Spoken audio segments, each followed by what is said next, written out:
Colbyjack.net Serial Fiction is proud to present The Nut Heist by Trisha M. Wilson. Imagine the woods down the road from your dream house. The idyllic woods where small forest animals cavort for your amusement. A wood where two mighty kingdoms, one a kingdom of squirrels led by their albino queen Lucina, and the other a kingdom of chipmunks commanded by the devious, mostly albino cousin of Lucina, Zenith.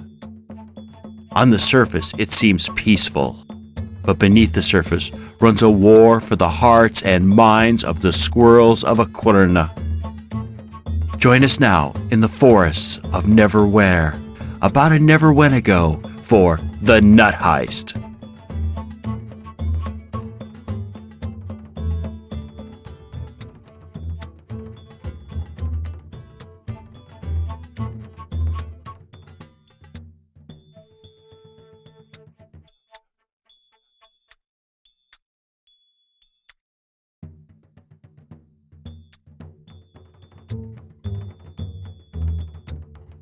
Chapter 1.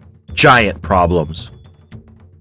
All right, women, listen up, Queen Lucina said to the crowd of squirrels in front of her.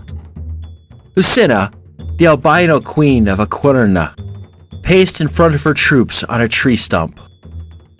Next to her was her right-hand woman, Admiral Roswitha, ready to take over when her queen commanded it. Our menfolk are slothful. They will not get off their lazy butts so that we have food in the winter. They are content to tell us they will do it tomorrow or at the end of the week. They don't believe in the old ways. They have turned to outsiders to predict the weather, when we all know that the albino squirrel is always right. They would rather put their trust in the birds. When have the birds ever been right? Lucina asked the crowd. Some shook their heads, as if not willing to believe that their men were that stupid. Others bared their teeth at the idea that the birds could ever be right about the weather. Only one young squirrel appeared to have some reply to Lucina's rhetorical question. Who is that with their hand up? Lucina asked Roswitha in a whisper. That is Zilla, Roswitha replied. She was orphaned 2 months ago and was taken in by the Trestlers, a good, hard-working family. Yes, Zilla? What do you have to say? Lucina asked kindly to the young squirrel. Well, Your Majesty, Zilla said, the birds were right once. It was a long time ago, maybe 2 or 3 moons ago, and...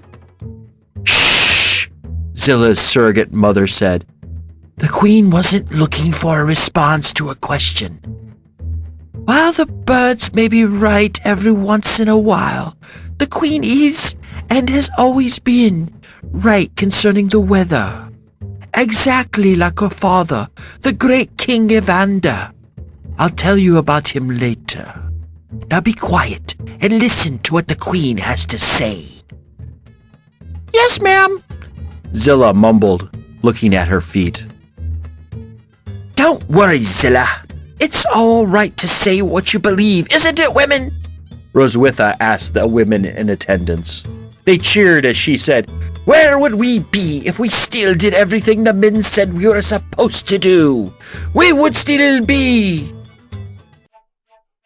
That's quite enough, Rose, Lucina said. You are getting off topic. Sorry, Your Majesty, Roswitha said. As I was saying, Lucina continued, our men believe what the birds tell them about winter. They believe that winter won't be here for another moon. Well, they are wrong. I've read the signs and spoken to the wind. Nerthus has whispered her secrets to me. Winter will be here sooner than anyone believes. It will be here within the next few days. The crowd started to chatter. This was news to them, because all assumed that winter was far off. Lucina's tail was now twitching in anger. Snow, tons of snow, enough to cover 2 squirrels standing on top of each other is coming. And what do our lazy men say? They say, "It's not coming, go find dinner." Or they say, "Don't be silly, you don't know what you're talking about. Why don't you watch the children?" They patronize us. Lucina took a great breath before going on. So now, we must do what they won't. We must unbury our food before winter comes and the snows bury them, so we can't get to them.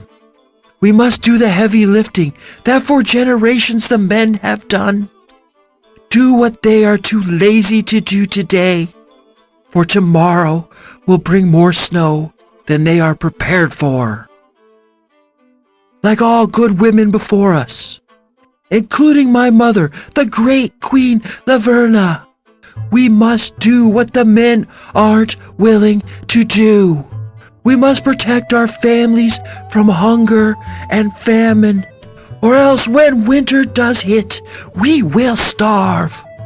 We must work together to protect our kingdom from death and destruction.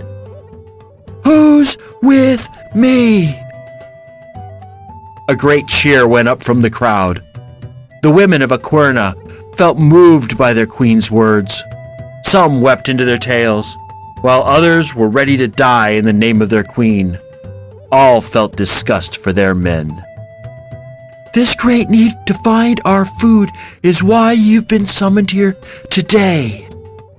If we all work together, we will find all our nuts today and be ready for the snow tomorrow. Only by working together will we succeed and not be hungry during the coming season of snow. I will now turn the stump over to Admiral Roswitha. She will tell you how we plan to be ready for winter, Lucina said. Roswitha walked toward the group, and all eyes watched her as she spoke. Hand on her sword, she said, "Here is the plan. You will be divided into 4 groups. This section of exposed land," she said as her arm pointed to the land in question, "is where our men buried our food. They didn't mark it so they could find it again. But the Queen and I have narrowed down the search to these 4 sectors. Each group will search a sector and bring the nuts back to this stump. Once all the nuts are found, we will take them home and be ready for winter." Roswitha took a second to look at the crowd. Most appeared to understand what she had ordered, but a few looked confused. "Any questions you have will be directed to your group leader. Now form 4 groups." The 4 leaders, the best leaders in Roswitha's army, went into the crowd and formed the groups. Each group contained 10 to 20 squirrels, more than enough to quickly find the nuts before the day ended. "Now that all the groups are assembled," Lucina said, "each group will go when told. Remember, this is important, and it must be completed as quickly as possible. Go with Dazbog." "Group 1, go," Roswitha said. The first group walked toward the farthest sector from the stump. Once they were well on their way, Roswitha said, "Group 2, go." A few minutes later, Group 3 and 4 were on their sections. Each squirrel started to dig for nuts. Some nuts were buried only a little under the surface, though those were found quickly and brought back to the stump. Others were buried so deep that it took a team to find a single nut. As time went on, the pile by the stump grew. Everything was going fine until one of the generals ran up to Roswitha and said, "Admiral, I've received a report from Sector 1 that there is giant movement. It is far from us at present, but the giant appears to be coming toward us. Call in all the groups," Roswitha ordered. "Get everyone to the stump quickly." The horn sounded and everyone started to come toward the stump. But just as it looked like all would be well, Roswitha and Lucina heard a yell and the ground started to shake. "The giant is coming toward us," Lucina said to Roswitha. "We must get everyone to safety." "Sound the horn again," Roswitha commanded. The horn sounded twice this time, warning that danger was imminent. This led to all-out panic. Mothers started calling for the children. Others dropped the nut they had been carrying and ran for the safety of the stump. Children started crying, obviously confused by what was happening. Lucina and Roswitha left their post on the stump, trying to hurry everyone along to the safety that the stump provided. The stump, while not in the Aksoy forest, at least wasn't out in the open, where the giant would be able to see them easily. "Is everyone accounted for?" Lucina asked. "That is the most important thing." "Group leaders, do a head count. Report to me at once," Roswitha ordered. The giant walked closer to the area where they had been uncovering their food. The ground shook more as every second passed. "All present and accounted for except one," a leader said. "Who is missing?" Lucina demanded to know. "The child Zilla, Your Majesty," the leader responded. "What group is she in?" Roswitha demanded. "Group 1. Order everyone else into the trees. You are not to come down until the giant has passed," Lucina ordered. "Roswitha and I will find Zilla." "Yes, Your Majesty," the leader said. As all the squirrels started taking to the trees, Roswitha and Lucina could see the giant. It had stopped at the edge of the food sectors. The giant made a loud sound, kind of like a growl, before it started to walk around. "You take the right, and I'll take the left," Lucina said. "Try to stay out of reach and distract the giant while I get Zilla. Remember, we don't want to make it mad. Act cute and friendly. That should divert its attention from me. Be sure to stay out of its reach." "Cute and friendly? When have I ever been cute or friendly?" Roswitha asked as she got ready to distract the giant. "Just pretend," Lucina said. "Now go on 3. 1, 2, 3. Roswitha took off, playing the part of a cute and friendly creature that wasn't afraid of the giant. The giant turned to look at her. This was Lucina's opportunity to get to Sector 1 without being seen. Running as fast as she could, Lucina started to scour the sector for the lost child. "Zilla! Zilla!" she called. She received no answer to her cries. She was beginning to think that Zilla might not be there when Lucina heard a noise from one of the holes. It sounded as if someone was burrowing into the ground. Lucina ran to the hole and looked inside. All she could see was a little black tail. "Zilla!" Lucina called. "Come out now." "What?" Zilla asked as she turned around. "Your Majesty!" she said when she saw Lucina at the top of the hole. "We need to get you safely into the forest before the giant finds us," Lucina said. "Now come out." Zilla climbed out of the hole. They had just started running toward the forest when they heard the giant shout something, and the ground shook more than before. Lucina and Zilla turned toward the giant. They saw the giant chasing after Roswitha. As fast as Roswitha was, the giant was faster. The giant began to gain on the fleeing Roswitha. Lucina feared Roswitha wouldn't make it to the tree line, where she had been luring the giant, before it ran her down. Seeing her admiral and closest friend in trouble, Lucina turned to Zilla. "Go up into the nearest tree. Don't come down until you hear the horns." Zilla looked about to argue. "Go!" she barked. Lucina watched Zilla long enough to make sure the child followed her instructions, before turning toward Roswitha. With every step it took, the giant got closer to Roswitha. Roswitha was near the tree line, but Lucina could see that she wouldn't make it in time.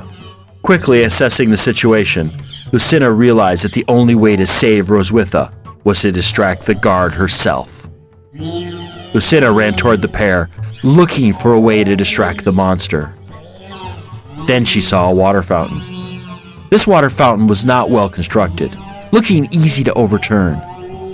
Lucina jumped onto the fountain and knocked it over. As it fell over, it created a large splash and a loud thud. Looking over to see if this had gotten the giant's attention, she saw that the giant had stopped chasing Roswitha and was now coming toward her. Not wanting to get caught herself, Lucina did what any smart squirrel would do. She knocked over a nearby bird feeder and ran toward Roswitha, who was now at the tree line waiting for her queen. Running as fast as her feet would take her, Lucina ran from the giant. It barely missed her as it swiped at her with a flailing arm. With no time to spare, they ran up into the nearest tree, safely out of the reach of the giant. That was a close call, Lucina said, taking a second to breathe. Yes, I didn't realize I got so close to that monster. If you hadn't distracted it, I would have been captured. Who knows what it would have done to me? Roswitha said. Let's get back to the others, Lucina said.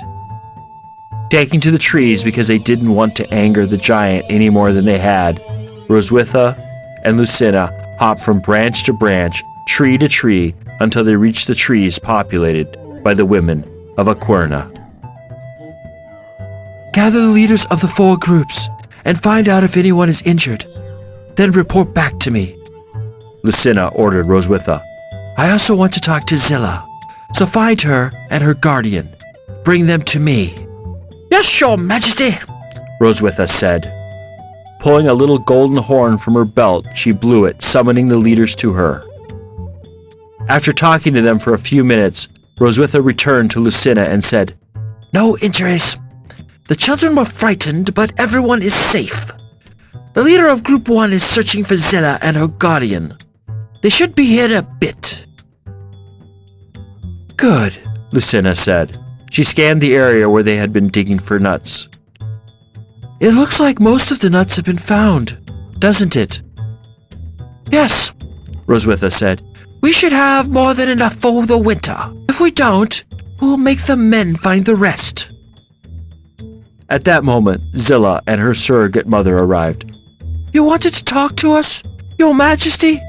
Zilla's surrogate mother said. Yes, Zilla. Why didn't you run when you heard the warning horn? Why did you stay in the hole and hide? Lucina asked, after getting down to Zilla's level. Zilla looked at her feet and played with her tail. She mumbled something. What did you say? Speak up, Lucina said, not understanding the mumblings. I got scared, Zilla said, still looking at her feet. My parents were killed by a giant. I didn't know what the horn meant. By the time I got out of the hole I'd been digging, everyone was gone. I felt the ground shaking around me. I got so scared, I just started digging, hoping the giant would go away. Weren't you taught in school what the warning horn meant? Roswitha asked. No, Zilla said, still not looking up. Roswitha, when we get home, make sure that every school has giant drills. I can't believe the schools have stopped practicing what to do in the case of giant attack. Every child should know what to do in the event of a giant attack, Lucina ordered. Yes, ma'am. Turning back to Zilla, Lucina said, Look at me. Zilla slowly brought her head up and looked at her queen. It's all right to be afraid. Everyone is at one time or another, but you can't let that fear paralyze you. You did the right thing by hiding from the giant. That probably saved you from being caught. It couldn't see you. But next time, when you hear the warning horn, run toward the forest and get out of the giant's path. Yes, Your Majesty. Thank you for saving my life. Zilla said. She then gave Lucina a quick hug and ran back to her surrogate mother. You're welcome, child, Lucina responded. Noticing that the day was growing late, she said, Come, it is time to get home. Roswitha, have everyone gather all the nuts they can carry and bring them home. We don't want to be caught out at night. Group leaders, Roswitha called. Have everyone gather the nuts and go home as swiftly as possible. The women calmly went to the stump where all their precious food was and started home. Every squirrel carried at least one nut, with some able to balance 2 or even 3. Watching them march home full of chatter and playfulness, it was impossible to tell that anything out of the ordinary had happened that day. Roswitha and Lucina watched patiently to ensure everyone got home safely before they went to the palace, the oldest and most sturdy tree in the whole forest. The next morning, Lucina and her husband, King Ulrich, were eating breakfast, talking about the adventure of the day before. I still don't know why you were so insistent about getting those nuts. I have it on good authority from my bird contacts that snow won't be coming for at least another moon, he said, flicking his gray tail. I've told you at least 100 times. Snow is coming today, not in a moon. Today, Lucina said. She got up from the table and started to look out the window. Now, Lucy, Ulrich said, you know that the old legend about the albino squirrel is simply that. A legend. My father is always right, and he taught me everything he knows. When was the last time I was wrong? Didn't I tell you that the huge rainstorms was coming a week before it did? Yes, dear, but... Ulrich said. No buts. Come over here and look out this window, Lucina ordered. Ulrich lumbered to his feet and walked over to the window. What do you see? She asked. Well, I'll be, he said in amazement. It's snowing. Those birds were wrong. Your Majesty! Your Majesty! Yelled a gray squirrel with glasses bouncing on his nose as he ran into the room. What, Tancred? Ulrich asked, still looking at the snow. It's snowing! What will we do? All of our winter food is buried.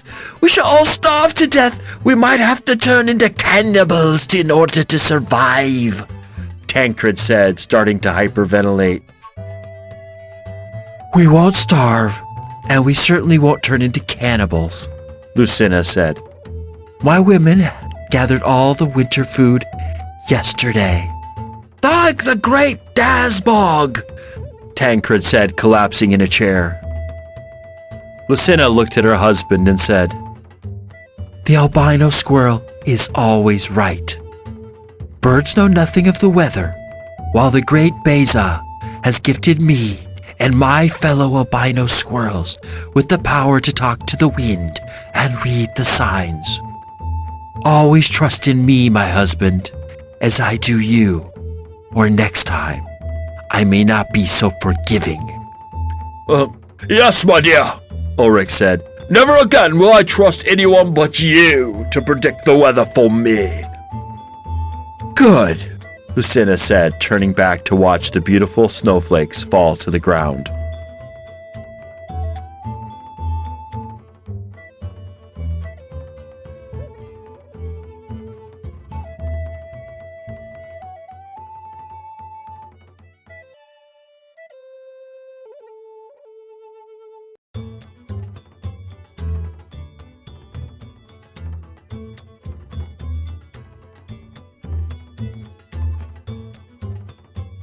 This has been a Colbyjack.net production. The Net Heist was written by our very own Trisha M. Wilson. Narration, recording, and soundtrack by R.L. Ferguson. This work is released under a Creative Commons Attribution Non-Commercial No Derivatives license. Share it, copy it, hand it around, just don't change it or sell it. Or as Cory Doctorow says when he quotes Woody Guthrie, this song is copyrighted in the U.S. under seal of copyright number 154085 for a period of 28 years. And anybody caught singing it without our permission will be a mighty good friend to ourn, because we don't give a darn. Publish it, write it, sing it, swing to it, yodel it. We wrote it. That's all we wanted to do. I hope you enjoyed this half as much as I enjoyed its creation. Have a wonderful day.